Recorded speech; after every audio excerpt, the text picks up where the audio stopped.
আসসালামু আলাইকুম রহমতুল্লাহ।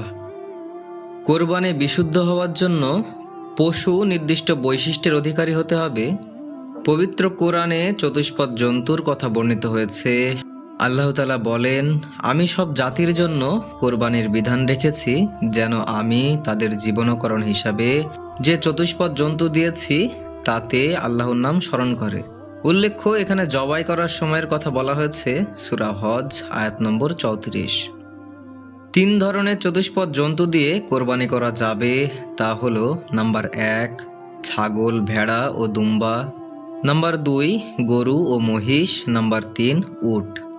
কোরবানির জন্য উটের বয়স 5 বছর হতে হবে, গরু ও মহিষের বয়স 2 বছর হতে হবে, ছাগল ও ভেড়ার বয়স 1 বছর হতে হবে।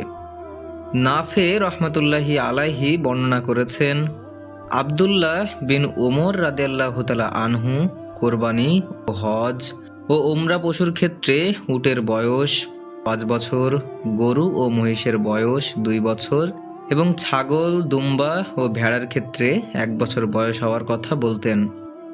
কোরবানির পশু সব ধরনের শারীরিক ত্রুটিমুক্ত হওয়া জরুরি।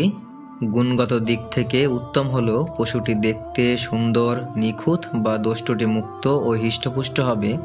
যে পশু দেখলে পছন্দ হয়, আবু সাঈদ খুদরি রাদিয়াল্লাহু তাআলা আনহু বলেন, রাসূলুল্লাহ সাল্লাল্লাহু আলাইহি ওয়াসাল্লাম শিং বিশিষ্ট ও মোটা তাজা একটি মেষ কোরবানি করেছেন।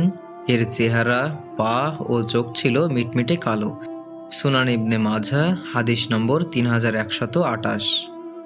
পশুর যেসব ত্রুটি থাকলে কোরবানি শুদ্ধ হয় না, যে গরু চোখে দেখতে পায় না এবং তা স্পষ্ট বোঝা যায়, সেই সব গরুর কোরবানি শুদ্ধ হয় না।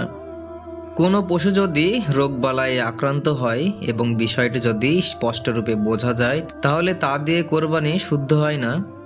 যে পশু হাঁটাচলা করতে পারে না, যার কোনো অঙ্গ ভেঙে গেছে এবং তা স্পষ্ট বোঝা যাচ্ছে, যে পশুর শিং একেবারে গোড়া থেকে ভেঙে গেছে, যে কারণে মস্তিষ্ক ক্ষতিগ্রস্ত হয়েছে, সেই পশুর কোরবানি জায়েজ নয়। পক্ষান্তরে যে পশুর অর্ধেক শিং বা কিছু অংশ ফেটে বা ভেঙে গেছে বা শিং একেবারে ওঠেনি, সে পশু কোরবানি করা জায়েজ। কোরবানির পশু ক্রয়ের ক্ষেত্রে যাচাই বাছাই করা খুবই গুরুত্বপূর্ণ। আলী রাদিয়াল্লাহু তাআলা আনহু বলেন, আমাদের রাসূলুল্লাহ সাল্লাল্লাহু আলাইহি ওয়াসাল্লাম আদেশ করেছেন, আমরা যেন কোরবানির পশুর চোখ ও কান ভালো করে দেখে নিই এবং কান কাটা, কান ছেঁড়া বা কানে গোলাকার ছিদ্র করা পশুর দ্বারা কোরবানি না করি। সুনানে আবু দাউদ হাদিস নম্বর 2804।